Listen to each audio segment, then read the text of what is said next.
All right, all right. We're live. We're live on Facebook, LinkedIn, YouTube, a lot of different places. Hi, everyone. My name is Damian Borba. And here I have amazing friends, Cisco and Justin. Let's go and do some introductions. So, first, I can start here. Damian, founder and CEO of Pacto, this new startup focused on digital communication, highly focused on creatives now, and you're going to be announcing a lot of that very soon. And here I have Cisco and Justin. Cisco, can you introduce yourself, please? Sure. Well, first of all, this is my first live stream ever.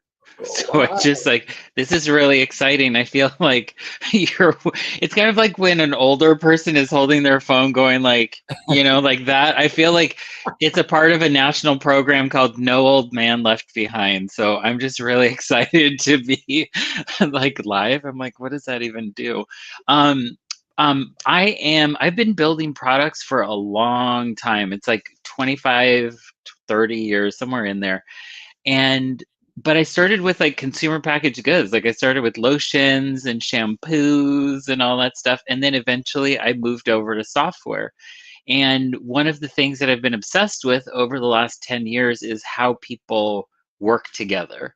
Like, how do you get technology to solve the problems that humans are experiencing, which tend to usually be like communication problems and collaboration problems. So that's what I'm obsessed with. That's what I love to, that's what gets me out of bed every morning. And I'm just like, let's solve those problems so people can love what they do more, so the human brain is being used to its potential. So that's a little bit about me. That's awesome. Justin. Yeah, I am a serial entrepreneur. Been in the startup game since I was 15. So I did not have your typical high school or college lifestyle that most of my friends had. I was building products. I've similarly to Cisco kind of really loved the angle of like solving problems with software. And one of the things for me that's really important is doing good with software. And how that translates to me is I'm ex-founder of Yak. It was an audio messaging startup specifically to get people out of meetings. And that might sound droll and like it's a social good, but keeping people out of meetings at home with their family, avoiding commuting to an office, like all those things was actually me trying to do good. So I'm excited to talk about these types of topics because I think as we figure out better ways to collaborate and communicate, it all comes down to how we can actually spend more time with our family, how we can spend less time at the office and less time in front of a computer. So all of those things equal good to me. That's amazing. No, that's perfect. Yeah, welcome, guys. I'm really excited with what's gonna be shared here. Like very unplanned and very like authentic. So let's go. I think the first thing I want to ask you is today the way creatives and professionals in general communicate digitally is super heavy in text, right? Imagine if we had Cisco introducing himself or just introducing himself in text, right? So much of that excitement, that like visual aspect would be lost. So much of that fidelity would be lost.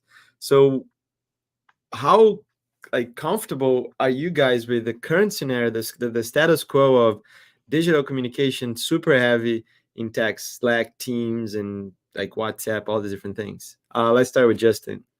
Yeah, I mean, I think there's a time and place. I think that low effort communication should be prioritized a lot of times.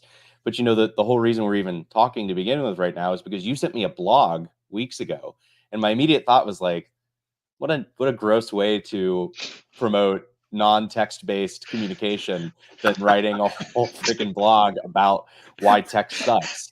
I was like, I don't want to read this. Like, I have no desire to read this blog. So I think that sort of explains a little bit of my stance on this. Like, there's a time and a place for sure, but if there's a better way to communicate something, whether that's voice or video, we should definitely be doing that. And I think, especially in today's world where you have, maybe a leaning towards remote work, even hybrid work, where we start to remove the in person and the biological sense of communication, like what we typically do in a real life scenario. You start to view people as objects. Your development team becomes code monkeys and not humans who want to go home and enjoy lunch and dinner and time with their family. And voice starts to like solve some of that stuff, because you start to hear other people's voices, they start to hear your voices. That human bond is like so important to just like not only just bandwidth of information, but also just like the emotional side of it and the human connection side that's really important in building a company. And Cisco, how comfortable are you with the current status quo? Well, first of all, I mean, Justin, that was so eloquent and so powerful. I loved how you said that. I guess I go back to something that I learned when I was in high school. I was king of the nerds in high school, and I was the president of the debate team. And what we learned was in this speech and debate kind of world is that nonverbal communication makes up 70 to 90% of all communication. So if you were to take the words that are being used, and this is based on research, this is not based on Cisco, this is based on research that has been performed over the course of like 40 to 50 years. People have replicated these findings. So I have the drawing somewhere, like when I'm not talking, I'll go look for it so that I can share it with people, because I think it's really mind-blowingly interesting. But it's exactly what Justin was saying, right? It's that human beings biologically have learned to communicate, and these little pictograms that we draw that became words at a certain point in time are not the most effective carriers of meaning. Words are futile devices. They are bound by severe limitations. The biggest one is definitely emotional, as Justin said. But to me, the problem happens in the coding and decoding of meaning. So essentially what happens is I can write down a word that says, like, Justin can say, like, how do you feel about the design? And I can say, it's okay. That is like a designer's worst nightmare. Well, it's the classic, like, hey, okay, or it's okay. All three mean the exact same thing, but one sounds way worse than the other. And right, and if there's a power structure where, Justin, you're my boss, then I'm gonna interpret it as like, it's okay. Yep.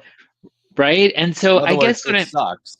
In other words, it sucks, right? Which means like, do I need to start looking for a new job? So essentially what happens is that during the encoding and decoding of language, what you're doing is you're spending time and then giving into fear. You're like, this stuff is happening in people's minds where they're like inferiority complexes, like all this human behavior that doesn't really need to be triggered suddenly gets overlaid into and starts affecting your relationships. It's like when you're mad at someone because you were in a dream and they did something to you. Like that's kind of what language becomes. So I'm gonna wrap it up here by saying that the other person, once you finish replying after you did that, they do the same exact thing. So it's basically gridlock. Like when you look at a freeway and you see gridlock happening, there's an incremental expense that you're taking up in bandwidth, I think is the word that Justin used. And it actually takes the place of doing the real thing, which is making the design really awesome. That's so true. I remember like in Slack, like you're going through your day, things are good, and then your VP types like, "Are you there?" And like, oh my god, what did I do? Like direct message, like all this unnecessary like negative emotion, right? And it's so hard. On top of that, as humans, we had to learn to read. We had to learn to type. It's not something that's naturally human, right? Of course, it's super important. You have to like that's part of our progress. That's why AI is so powerful right now. But we needed then neuroplasticity to take place for us to be able to communicate that way. It's not natural, and we miss so much in that scenario. So, Justin, I was curious, like, what was the journey with Yak? Like, why did you even start? What was your trigger? I'm very curious about that. Yeah, I mean, I think it came from this place of the tools that we had, your last question, I feel like we didn't really answer, which is like, are we okay with the status quo? And I feel like we just like got really esoteric and deep on this, which is fine. That's what's fun about this subject. But the current tools, I felt like were missing that human element. And what I found was that, similar to what Cisco is saying, is like once one person inputs text a certain way, the other people input text the same way, and you end up in this like gridlock state of everyone communicating at the exact same level. And when you have a tool that encourages a very specific type of communication, like say Slack or Teams or any of the other million chat apps that you can use, people will default to the gridlock state of just communicating back and forth over text. Now, we've got this amazing thing that we've invented called emojis, right? That are supposed to just like, I don't know, totally eclipse text so that you can put, emotions into text. And those don't work that way. In fact, half of them don't even mean the thing that you would want them to mean. We have peaches and eggplants being used for all kinds of things these days. And for us, it was really about like, what's the current communication stack for a company? It's Slack or email. Where's like the human element if you're not showing up to the office every day?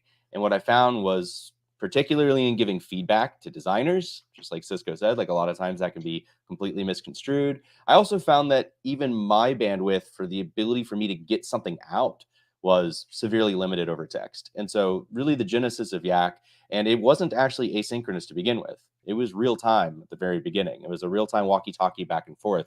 And the idea there was just being like, I wanted to replicate this idea of like walking over to someone's desk and talking to them in person and saying something right to their face, so that we could replicate that human connection between two people. So it wasn't a boss talking to their employee, it was just two people having a conversation. So I was trying to remove those barriers that text conversation cause. So I mean, the original version of Yak stood for yelling across cubicles. That's what YAC stands for. So the idea awesome. you were just going to shout across the office and say, "Hey, I've got some feedback for you," and they could shout back. And that was kind of how we built the original tool. And it really just came down to, because the tools that we are using in today's environment are default text and default lazy and default short and don't have a lot of context, everyone was doing that because that was the easiest preferred method way to communicate, right? And so I wanted to create something that forced an interaction that they couldn't just bypass. A lot of people at the time were like, what if Slack just adds voice? Or what if Microsoft Teams adds voice? I'm like, people won't use it. We actually already see that in Slack, is that the Slack Clips feature is not like this huge, amazing feature that everyone's using. They still just basically type back and forth to each other and even ignore the voice messages a lot of times. So you have to put people in an environment to kind of like force better communication behavior. And that was really the genesis for Yak. That's amazing. And how was the initial like validation cycle when you started playing with this and like getting users, and a little bit of the journey too? I mean, I would say the thing that made it obvious that we were onto something was we put out a severely subpar product. It was a week of work done by two junior devs and myself, like just hacking stuff together.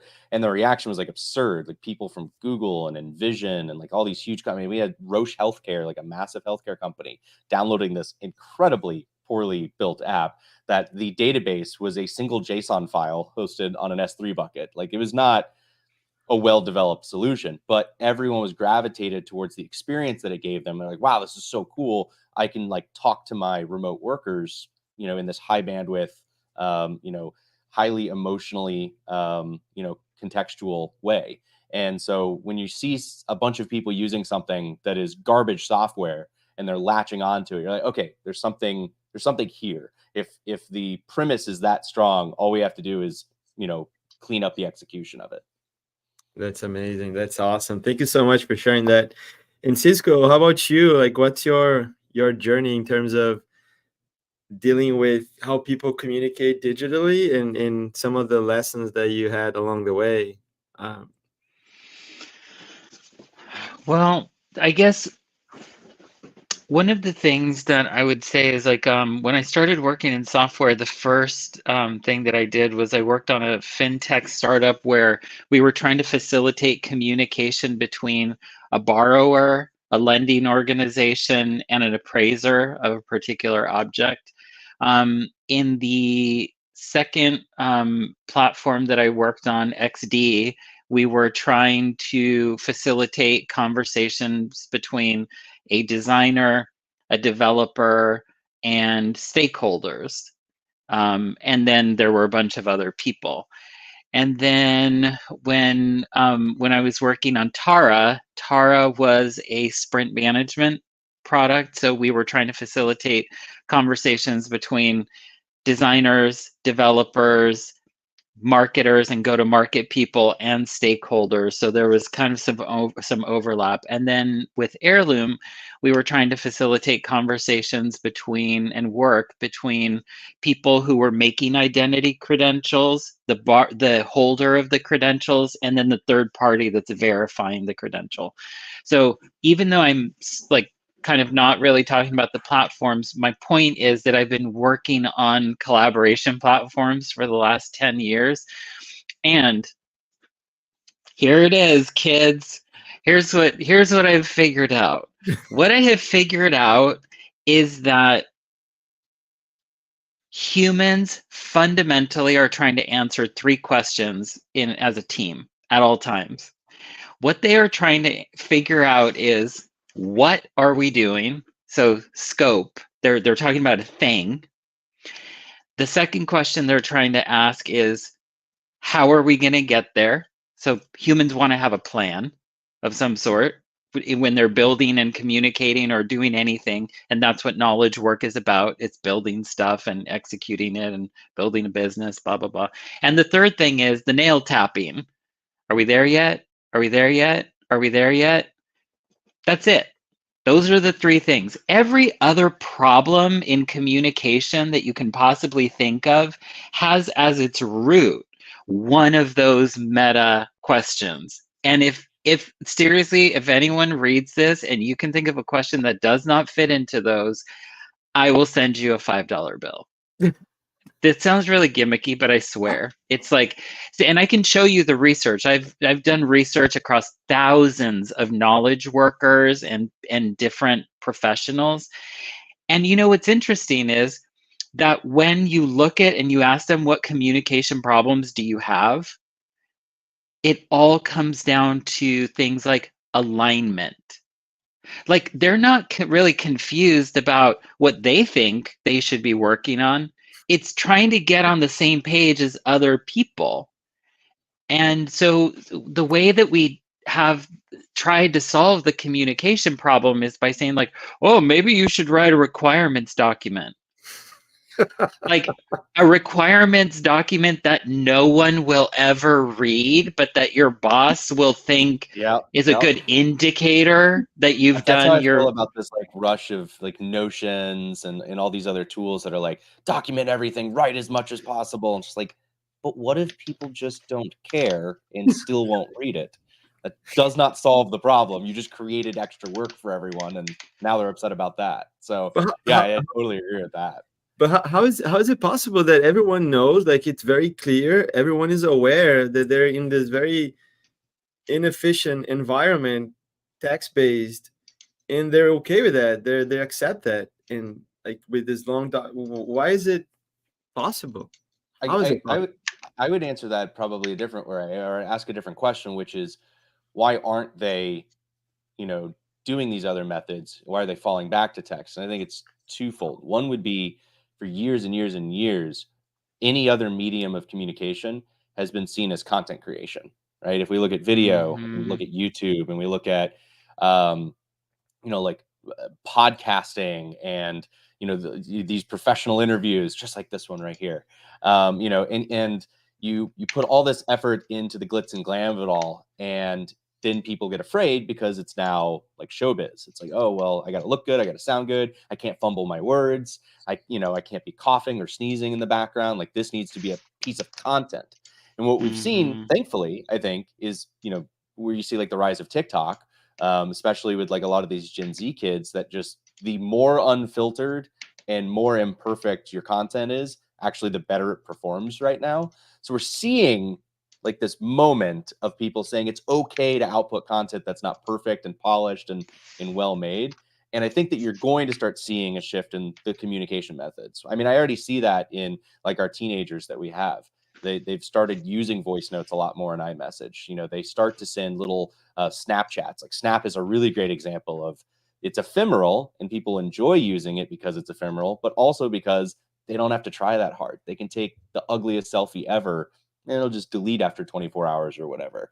And so I think that that's sort of helping along the industry. But to kind of answer your question of like why it's not getting done, I think it's because people have always had this default mindset that if they're producing any other content besides text content, because we used to, you know, we text back and forth, and you know, back on the old flip phones, we had our T9 mode, and that's where we get things like OMG and LOL, because like informality was very normal in text. It was not in audio and video. When you went to an audio and video, you know, medium, you expected high quality content. So it's taken a little bit for us to kind of like break our habits of assuming that that has to be production quality content. That's so cool. It's kind of, it's almost, it feels like it's safer in a corporate formal world to go text, because it's this thing that doesn't expose Less vulnerability, right? judgment. Yeah, it doesn't expose vulnerability. Absolutely. That's amazing. That's amazing. Another question for you guys: what do you think it's best, like when you look at communication across profession, especially creative professionals, a word that we know really well? Do you prefer live or async? And what are your thoughts there? Like, does it vary? I obviously have strong thoughts on this, but Cisco, I'd love to hear what you think as maybe a counterpoint to me. But why don't you go first? Like, I really want to know what you think. I'm like, no, really. So if we're talking about fear of production quality or fear of performance, async always wins, because you can always re-record, you can always pause, you can stop and trash the file, and it also isn't in front of people, right? So that live aspect of performing on a stage somewhere, you know, isn't there. You don't have to worry about somebody judging you in real time. And so, you know, you can cut it up, you can cut out the ums and the ahs and the coughs and the sneezes, whatever. That's the power of async, is that you have that editing ability. I also think, and I talk about this a lot when I do podcasts like this, that async has this very unique advantage of you getting to talk to yourself for a little bit.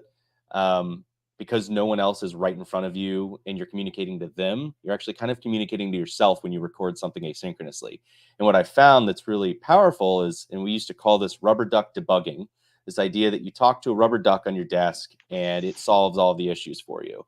And of course, that rubber duck's not actually solving anything for you. It's just that you've vocalized your problem out loud for the first time, heard it from kind of like a third-party perspective, and now all of a sudden you can see it from a different angle and you can maybe figure out a different way to attack the problem. And so async kind of has this big benefit that live doesn't have, which is that you have this ability to take another look at what you're saying and hear it for the first time out loud.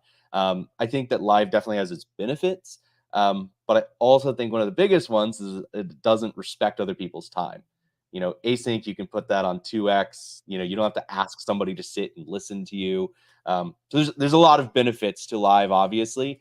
I think especially in a corporate environment, async is the default and should be, because of the respect for other people's time and the ability to kind of remove yourself from that stage environment. You don't feel like you're performing live for somebody. But Cisco, hit me with what you've got. What are your thoughts? No, this hour is not going to be enough for me to vibe off of the stuff you're saying. I just need to say that. I think that sync and async communication has existed for thousands of years. And you know, it's been around for a while. The methodologies and the methods by which we communicate are the ones that have shifted. And I think that people normally ask themselves subconsciously a question of, what am I trying to accomplish, before they communicate. So I'll give you an example, and I'll maybe just like give my answer quickly. I think that live, the truest, the highest order purpose of live communication is collaborative, generative work. If you really, really want to have a live meeting, don't spend your time giving people information that they could read in 2 minutes. Have them read a short paragraph, or send them a pacto, or send them a 1 paragraph IM or something, and then you can use your live time to really discuss. Now, what's the problem with that? We won't go into people just not like wanting to read their stuff. Let's assume everyone reads it. Back in the day, you could travel somewhere to meet with someone in person, or the original form of async communication, the letter. Slap it on a pigeon, send it out the window, let it go. We all know the basic problems with that, right? Is that you're basically going to tell me what you think, but then when I read it, you're not listening to my reaction. So then I have to like tell you about my reaction, and then I'm going to worry about curating it and making sure that this is where I think async communication gets misapplied. People try to hammer with a screwdriver, and they try to unscrew with a hammer. I think what's important is to recognize that there's a place for both, and that really the question is like, how do we help humans who are knowledge workers inside of these large silos to figure out like, what problem do I have? What are you trying to accomplish? And then your assistant or your agent can be like, here's what you should do. Like, what you actually need is to send 5 bullets to those 10 people, get them aligned. Then you need an in-person meeting with the other, because that's what humans do, right? Humans strategize, and the degree to which you're successful in an enterprise is you knowing how to navigate that stuff. So anyway, I don't know that there was really any point to that, but Oh, this is No, I mean, I perfect. agree with everything you said. Like, I think one of the things that we ended up really finding out later on in Yak, we actually wrote a lot of content about this, was what meetings work really well async and what meetings work really well live, or what should be the decision tree between, should this be done async or should this be done live? And like problem solving meetings, collaborative meetings, anything where like you want to, like you said, I think you said generative, right? So like anything where you're actually generating some sort of like product out of that, whether that is a plan or a design or a product spec, whatever, that should be live, because there needs to be this like back and forth. And one of the things that we had kind of encouraged a lot of our users to do was, if you're going to have a live call, do an async piece of content before that. Maybe send a video of you walking through a design over something like Pacto, right? And walk them through exactly like, here's what I've been working on. I would love some feedback on this, this, and this, so that when you do have a live call, you don't spend the first 30 minutes or an hour doing a one-way presentation, right? It actually becomes the collaborative session after the one-way communication. And the benefit, of course, of the async there is if somebody needs something repeated, they can just rewind. If they want to watch it again to refresh their memory, they can. So they don't have to, ask the presenter, hey, could you go back and explain this piece again? They just have that ability to do it on their own time in an async environment. So I think what you're saying is totally true, that both are incredibly powerful, but you need to kind of choose when to use each method and why. This is awesome. Perfect, guys. Before I jump into the future and this craziness of AI, we love creatives, right? Like, we're creative people. I really like and love the work that designers produce, the quality of the art and the function and all that. But why do you think designers, they spend so much time like crafting these products, as you mentioned, these artifacts, as you mentioned, or video editors or developers, and they're okay with other people giving feedback on that effort as text, right? Like, and then that results in multiple times seeing that, can you explain what do you mean, like all these different things. Like, why do you think designers accept that, or developers or engineers or video people?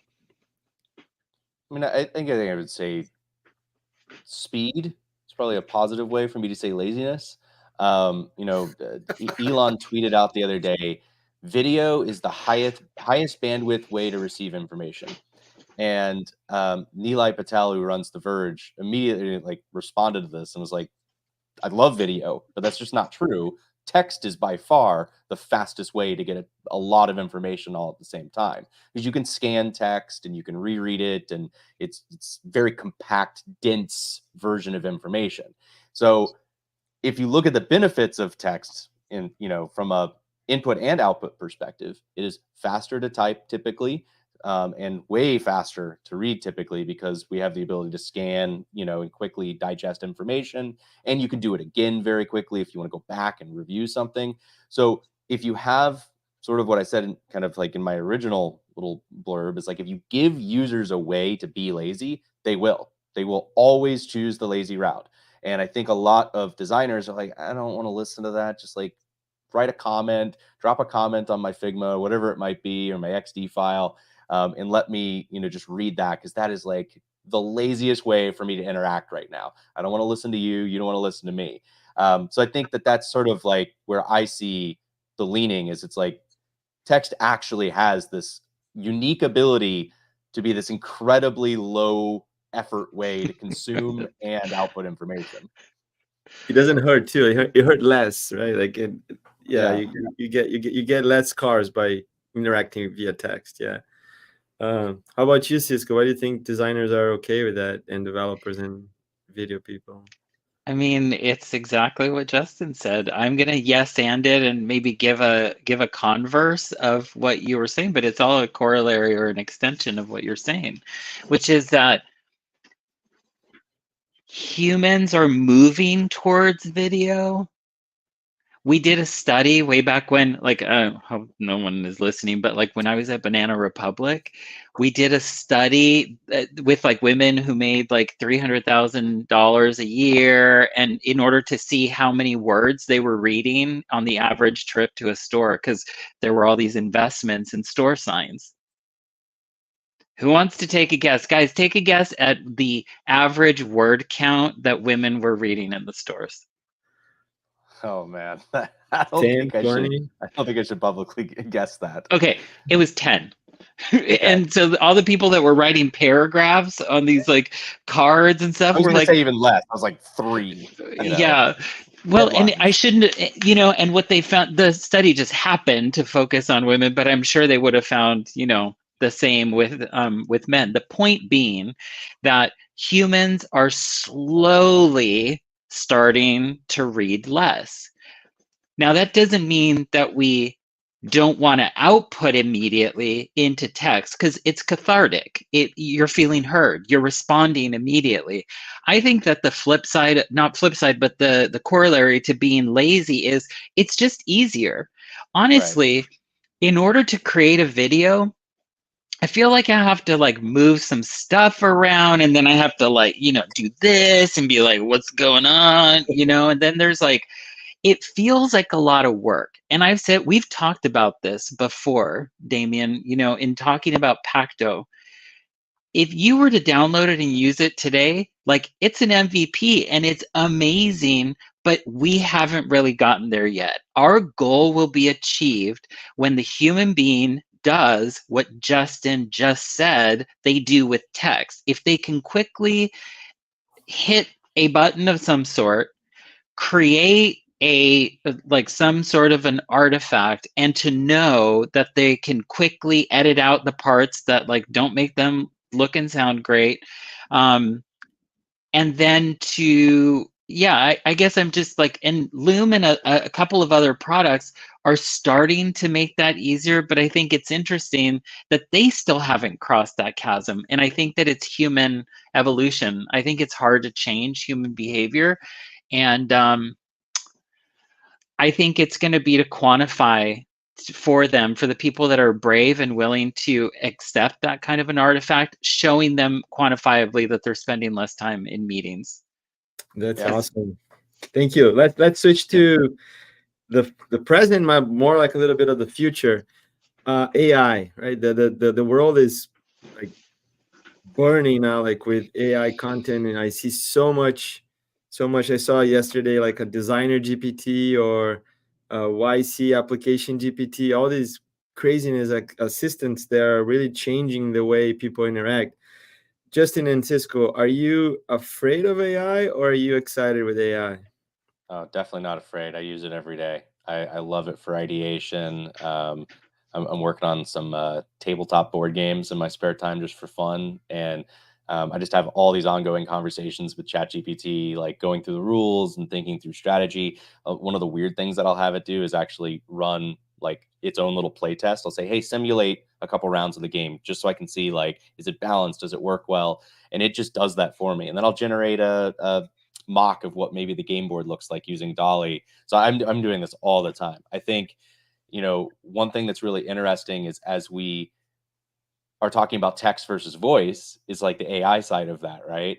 So like on my iPhone 15, I actually set up the action button to launch ChatGPT voice, Not and I've started Siri. using that. No, not well. Siri's garbage.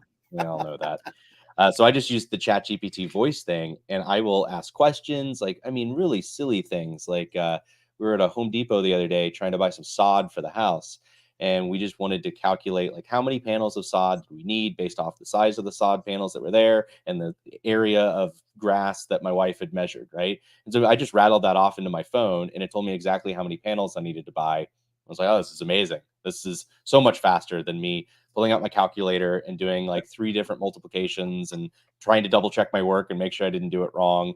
So yeah, I mean, I'm a huge user. I don't think at any point in time, I don't think that, especially in the design world, that AI will ever get to a point where it replaces a designer. I do think that it will replace a ton of work, though. Like, I know even my own designer had to make like a illustration of a crab the other day, and just had Midjourney do like an initial mock, and then she vectorized it and then just drew her own vectors over top of it, right? And it saved tons of time, but it's not replacing her job. She still has edits to make and things to do on top. And so I'm not afraid of the job scarcity. I might be a little bit afraid of what we consider done, right? I think there's probably going to be a phase where, designers, developers are going to, oh yeah, it's good. The AI did it. I don't need to double check it. I don't need to add my personal flair to it. And so we're going to end up with a lot of stuff that's probably all very mid in terms of quality, because they're all outputted from the exact same LLM, and that kind of like personal twist that an individual designer or developer would put on it just isn't there. But I think that'll all shake out, right? There's a reason why we don't have museums filled with AI art. That's not the thing that makes, something unique, right? You still have that human element that's really important. Francisco, are you afraid or excited? Excited, like super duper excited. And not to pick on the question, but I will. What I actually think is that the question is irrelevant, because progress, like, I've never seen technology go backwards. Like, never. It's here. It doesn't matter if you're afraid it of doesn't matter. It just get on the boat, get on the bus. Everything plus one that Justin said. I used to spend so many hours when I had my own design company creating fake backgrounds for stuff, and like stitching together images and sitting there under my color hood, like making sure that things looked real. And I never got paid for that time. Never got paid for that time, because people would never ever have admitted that a collage that I had made that was going to sit on, in their printed brochure, that I had spent 18 hours on it. But I did. I spent 18. Now with, like, I mean, seriously, like that Adobe generative, like, expand. I'm like, where were you? Where were you when I needed? A different place in my career if I had this when I was starting out, right? I'd own you. I could have had like twice as many clients at any given time, because so much of my time would have been freed up. Or to go back to what you were saying, Justin, I could have spent time with my friends. I could have gone to the park. Yeah. I could have. That's I the could AI have been for good right there. Is you get home yes. faster. I could have been a dancer. Whatever. Okay. Now, the one thing I want to add is, like, instead of the, like, Justin, what was it that you had brought up? Oh, the question that you brought up, the philosophical question of, is it done? And that doneness, I would add one to it. Is it true? I think that just like you have to get good, I think you have to ask yourself, what am I trying to perform with this LLM? Because I have verged on using the stuff that comes out of there as like true. And so what's really interesting is that most of what it does is like, let's say that your question is, I need to write a marketing plan for a product launch. Great.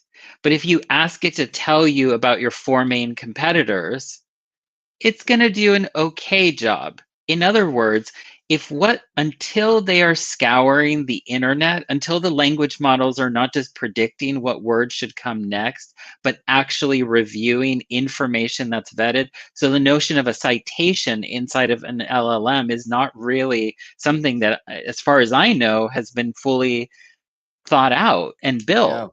I think what we really need are LLMs that are able to backtrack their citations so that human beings who are in the driver's seat can know, is this worthy of me setting the entire course of my future product based on what this LLM is giving me? So I feel like that line, is it done and is it true, are going to just become more and more important. Yeah, I That's think super interesting. Yeah, go ahead. one thing that I have always thought about from my own leanings and tendencies is like I struggle a lot of times with 0 to 1. If you gave me a paper in college that somebody else wrote, I could edit the crap out of that and it would be like an amazing paper. And I used to just think of myself as such a great writer. But if I open up an empty Word doc, I'm like, I don't know how to start this thing. I don't want to start typing. This is stupid. And so what I've actually found with like ChatGPT and the like is it gets me 0 to 1. And sort of what you were saying, Cisco, is like there's this question of like, is one finished or is it true? Let's fact check it. Let's put my personal spin on it. But like I found that that's true for almost everything that the AIs generate. So I had it. Somebody needed a bio for me the other day to like put into some paragraph, and so I fed it a bunch of my like resume pieces and said, "Hey, could you write a bio about me?" And I got it back and I was like, "Oh my god, I would never write like this. This is so pompous and sounds so superfluous. It's using all these like extra words to kind of like gas me up." And I just basically scrapped the whole thing and rewrote it myself because I needed it to have more of that like human personality, my own personality. But yeah, like I think getting from 0 to 1 has been really, really helpful. Maybe we'll call it 0 to 0.75, right? Like it's Yeah. almost there, but it's enough that I can like get a really good base and feel Yeah. like I'm being productive now and not get stuck at that blank document, empty room, the writer's block, version of creativity where you have that blank canvas and you just don't know how to put the first pixel, on there. So that's what I found has been really powerful about the Mhm. AI tools. And in the world of like creativity, we're getting close to the end here, but in this world of creativity, right, where things get created, things get reviewed, things get published, things get consumed, the amount of products and artifacts that are gonna like become reality is gonna grow like exponentially as well. They're gonna have a lot more things to review, a lot more things to publish, a lot more things to kind of experiment and validate. And how do you think that will affect the creative industry? Like, is it because it's gonna be, if you use text to review all that, it's gonna take, I don't know, uh, that many Well, I much mean, more we hours. talked about this earlier, right? As Cisco literally said, as your goal for the tool Pacto is literally to get to a point where you can do it so fast and remove any of the stuff that you don't want in there that does become the easiest way to communicate, right? And I think that that's really where a lot of this AI stuff can come into play is automatically removing background noise, automatically removing silence and pauses and ums and ahs, removing sections of a video where the wrong screen was shown, auto blurring other content on the screen so you don't show sensitive details. Like all those things that would take foreseeably technically hours, Yes. especially for an unseasoned video editor to go in there Yes. and chop the thing up. If you can just run it through an AI and boom, it's done. Now those things that used to be a pain are so much easier for us to do in our what I call like that lazy mindset of like what's the fastest laziest way for me to get this stuff done. So I think we'll see Yeah. what Cisco is saying start to happen automatically just because of the tooling. Yeah. That's it. This type of product would never have been possible before today. That's what makes it so exciting to be around right now, is that you're just like, oh, you think the phone was big? Wait until you see what's going to happen with tooling now, right? I think that the way that hopefully it'll affect creativity is that people go to like become designers and builders and makers because they want to make the world better. That is fundamentally the purpose of design. It's not to make things pretty and it's not to make money. It's to make things better. So designers basically go into the world, and creators, and I consider engineers to be creators as well, are so sad when they go into the workforce and then they're like, what? Like, I'm a professional aligner of objects? What? Like, I'm a professional maker of people's happiness, like an approval?